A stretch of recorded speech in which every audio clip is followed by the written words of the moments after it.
ಧರ್ಮ, ನಂಬಿಕೆ ಮತ್ತು ಅಭಿಪ್ರಾಯಗಳು ಪ್ರತಿಯೊಬ್ಬರ ವೈಯಕ್ತಿಕ ಹಕ್ಕುಗಳು. ಆದರೆ ಅವುಗಳು ಸಮಾಜದಲ್ಲಿ ದ್ವೇಷ, ಭಯ ಅಥವಾ ವಿಭಜನೆಗೆ ಕಾರಣವಾಗಬಹುದು. ಭಿನ್ನಾಭಿಪ್ರಾಯಗಳು ಇದ್ದರೂ ಸಹ ಸಂವಿಧಾನ ನೀಡಿರುವ ಮಾತಿನ ಸ್ವಾತಂತ್ರ್ಯಕ್ಕೆ ಜವಾಬ್ದಾರಿಯು ಜೊತೆಯಾಗಿರಬೇಕು. ಸೌಹಾರ್ದ, ಸಹಿಷ್ಣುತೆ ಮತ್ತು ಕಾನೂನಿನ ಗೌರವವೇ ಸಮಾಧಾನಕರ ಹಾಗೂ ಸೌಹಾರ್ದಯುತ ಸಮಾಜದ ಮೂಲವಾಗಿದೆ. ಈ ಎಲ್ಲಾ ಸಮುದಾಯಗಳು ಶಾಂತಿ ಮತ್ತು ಸಹಬಾಳ್ವೆಯನ್ನು ಕಾಪಾಡುತ್ತಾ ಜವಾಬ್ದಾರಿಯಿಂದ ನಡೆದುಕೊಳ್ಳಬೇಕಾದ ಸಮಯ ಇದಾಗಿದೆ. ಆದರೆ ಇಲ್ಲಿ ಒಂದು ದುರ್ಘಟನೆ ನಡೆದಿದೆ. ವಿಡಿಯೋ ಸ್ಟಾರ್ಟ್ ಮಾಡೋಕ್ಕಿಂತ ಮುಂಚೆ ಯಾರೆಲ್ಲ ನಮ್ಮ ಚಾನಲ್ಗೆ ಸಬ್ಸ್ಕ್ರೈಬ್ ಆಗಿಲ್ಲ ದಯವಿಟ್ಟು ಸಬ್ಸ್ಕ್ರೈಬ್ ಆಗಿ ಸಪೋರ್ಟ್ ಮಾಡಿ. ವಿಡಿಯೋನ ಸ್ಕಿಪ್ ಮಾಡದೆ ಪೂರ್ತಿಯಾಗಿ ನೋಡಿ.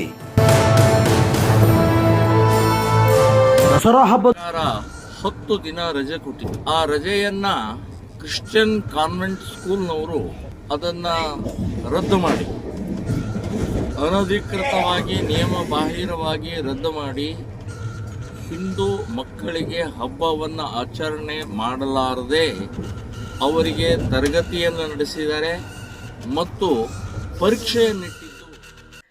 ರಾಜ್ಯದಲ್ಲಿ ಮತ್ತೊಮ್ಮೆ ವಿವಾದಕ್ಕೆ ಕಾರಣವಾಗಿರುವ ಹೇಳಿಕೆ. ಶ್ರೀರಾಮ ಸೇನೆಯ ಮುಖ್ಯಸ್ಥ ಪ್ರಮೋದ್ ಮುತಾಲಿಕ್ ಅವರ ಇತ್ತೀಚಿನ ಭಾಷಣ ಸಾಮಾಜಿಕ ಜಾಲತಾಣಗಳಲ್ಲಿ ವೈರಲ್ ಆಗಿದ್ದು, ಕ್ರಿಶ್ಚಿಯನ್ ಧರ್ಮ ಹಾಗೂ ಸಂಸ್ಥೆಗಳ ಕುರಿತು ಮಾಡಿದ್ದ ಹೇಳಿಕೆಗಳು ಭಾರಿ ಆಕ್ರೋಶಕ್ಕೆ ಕಾರಣವಾಗಿದೆ. ಸಾರ್ವಜನಿಕ ಸಭೆಯೊಂದರಲ್ಲಿ ಮಾತನಾಡಿರುವ ಪ್ರಮೋದ್ ಮುತಾಲಿಕ್ ಕ್ರಿಶ್ಚಿಯನ್ ಶಿಕ್ಷಣ ಸಂಸ್ಥೆಗಳು ಮತ್ತು ಅವುಗಳ ನಡೆ ಕುರಿತು ತೀವ್ರ ಟೀಕೆ ಮಾಡಿದ್ದಾರೆ ಎನ್ನಲಾಗಿದೆ. ಈ ಭಾಷಣದಲ್ಲಿ ಮಾಡಿರುವ ಹೇಳಿಕೆಗಳು ಒಂದು ನಿರ್ದಿಷ್ಟ ಸಮುದಾಯದ ಭಾವನೆಗಳಿಗೆ ಧಕ್ಕೆ ತಂದಿದೆ ಎಂದು ಆರೋಪಿಸಲಾಗಿದೆ. ಭಾಷಣದ ವಿಡಿಯೋ ಕ್ಲಿಪ್ಗಳು ಸಾಮಾಜಿಕ ಜಾಲತಾಣಗಳಲ್ಲಿ ವೇಗವಾಗಿ ಹರಿದಾಡುತ್ತಿದ್ದು, ಇದಕ್ಕೆ ವಿರೋಧವಾಗಿ ಹಲವಾರು ಕಿಡಿಕಾರಿದ್ದಾರೆ. ಎಲ್ಲರಿಗೂ ನಮಸ್ತೆ. ನಾನು ಆಲ್ವಿನ್ ಜೆರೋಮ್ ಡಿಸೋಜಾ ಪಾನೀರ್, ಅಖಿಲ ಭಾರತ ಕ್ರೈಸ್ತವ ಒಕ್ಕೂಟ AICU ಇದರ ರಾಜ್ಯಾಧ್ಯಕ್ಷ. ಹಲವು ದಿನಗಳಿಂದ ಸೋಷಿಯಲ್ ಮೀಡಿಯಾದಲ್ಲಿ ಪ್ರಮೋದ್ ಮುತಾಲಿಕ್ ಮತ್ತು ವಿಜಯಲಕ್ಷ್ಮಿ ಬಾಳಕುಂದಿರಿ ಅವರ ಮಾತುಗಳು ಹರಿದಾಡುತ್ತದೆ. ಇದರಿಂದ ನಮ್ಮ ಕ್ರೈಸ್ತ ಸಮುದಾಯಕ್ಕೆ ತುಂಬ ಬೇಸರ, ನೋವು ತಂದಿದೆ. ಈ ದೇಶದಲ್ಲಿ ಕ್ರೈಸ್ತ ಸಮುದಾಯದ ಕೊಡುಗೆ ಅಪಾರ. ವಿದ್ಯೆ ಆಗಲಿ, ವೈದ್ಯಕೀಯ ಕ್ಷೇತ್ರದಲ್ಲಿ ಆಗಲಿ ನಾವು ಹಲವಾರು ಸಾಧನೆಯನ್ನು ಗೈದಿದ್ದೇವೆ. ದೇಶಕ್ಕೆ ನಾವು ಕೊಡುಗೆಯನ್ನು ಕೊಟ್ಟಿದ್ದೇವೆ. ಯೇಸು ಕ್ರಿಸ್ತರು ಹುಟ್ಟಿ 2025 ವರ್ಷ ಆಗುವ ಈ ಸುಸಂದರ್ಭದಲ್ಲಿ ಪ್ರಮೋದ್ ಮುತಾಲಿಕ್ರವರು ಹೇಳ್ತಾರೆ, ಶಾಲೆಗಳಿಗೆ ರಜೆಗಳನ್ನು ಕೊಡಬಾರದು, ಕ್ರಿಸ್ಮಸ್ ಹಬ್ಬದ ರಜೆಯನ್ನು ಕಡಿತಗೊಳಿಸಬೇಕು, ಇಲ್ಲದಿದ್ದರೆ ಶಾಲೆಗಳಿಗೆ ಬೀಗ ಜಡಿತೇನೆ ಎಂದು ಹೇಳಿ. ಪ್ರಮೋದ್ ಮುತಾಲಿಕ್ರವರೇ, ತಾವು ಯಾರು ನಮ್ಮ ಶಾಲೆಗಳಿಗೆ ಬೀಗ ಜಡಿಯುವವರು? ಮೊದಲು ನಿಮ್ಮ ಶಾಲೆಗಳ ಬಗ್ಗೆ ನೋಡಿ, ನಿಮ್ಮ ಶಾಲೆಗಳ ಸ್ಟ್ಯಾಂಡರ್ಡ್ಗಳ ಬಗ್ಗೆ ನೋಡಿ. ಇನ್ನೊಂದು ಕಡೆ ನೀವು ಹೇಳ್ತೀರಿ, ನಮ್ಮ ಶಾಲೆಗಳಲ್ಲಿ 99% ಮಕ್ಕಳು ಕಲಿತಾರೆ, 99% ಶಿಕ್ಷಕರು ನಮ್ಮ ಶಾಲೆಯಲ್ಲಿ ದುಡಿತಾರೆ ಹೇಳಿ. ಯಾಕೆ ನಮ್ಮ ಶಾಲೆಯಲ್ಲಿ ಅವರು ದುಡಿತಾರೆ? ನಮ್ಮ ಶಾಲೆಯಲ್ಲಿ ಯಾಕೆ ಕಲಿತಾರೆ? ಅದನ್ನು ಸ್ವಲ್ಪ ಯೋಚನೆ ಮಾಡಿ. ನಮ್ಮ ಶಾಲೆಯ ಒಂದು ಸ್ಟ್ಯಾಂಡರ್ಡ್, ನಾವು ಕಲಿಸುವ ಒಂದು ಶೈಲಿ, ಅದರಗೋಸ್ಕರ ನಮ್ಮ ಶಾಲೆಗೆ ಬರ್ತಾರೆ.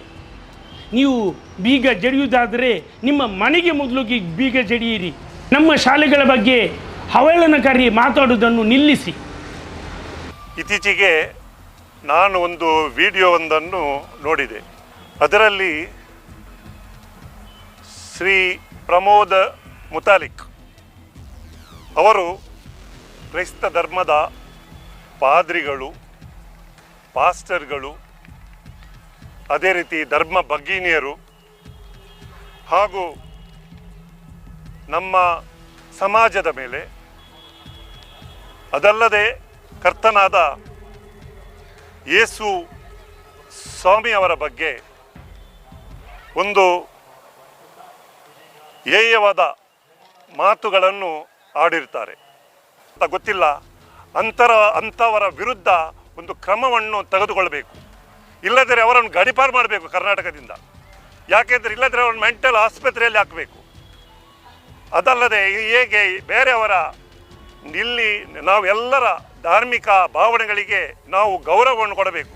ಯಾವುದೇ ಇರಲಿ, ಕ್ರೈಸ್ತರಿರಲಿ, ಮುಸ್ಲಿಮರಿರಲಿ, ಹಿಂದೂಗಳಿರಲಿ, ಜೈನರು ಇರಲಿ, ಯಾರೇ ಇರಲಿ, ಎಲ್ಲರ ಧಾರ್ಮಿಕ ಭಾವನೆಗಳಿಗೆ ನಾವು ಯಾವಾಗಲೂ ಮರ್ಯಾದೆಯನ್ನು ಕೊಡಬೇಕು.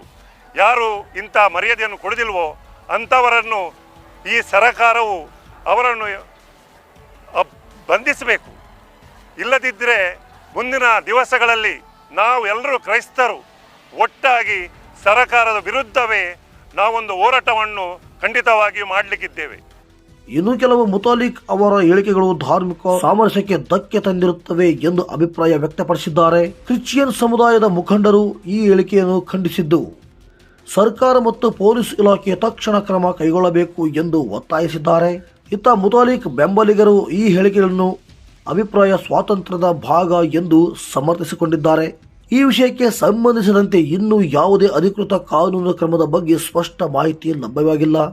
ಆದರೆ ವಿಷಯವು ರಾಜಕೀಯ ಮತ್ತು ಸಾಮಾಜಿಕ ವಲಯದಲ್ಲಿ ತೀವ್ರ ಚರ್ಚೆ ಗ್ರಾಸವಾಗಿದೆ ಅಂತ ಹೇಳಬಹುದು.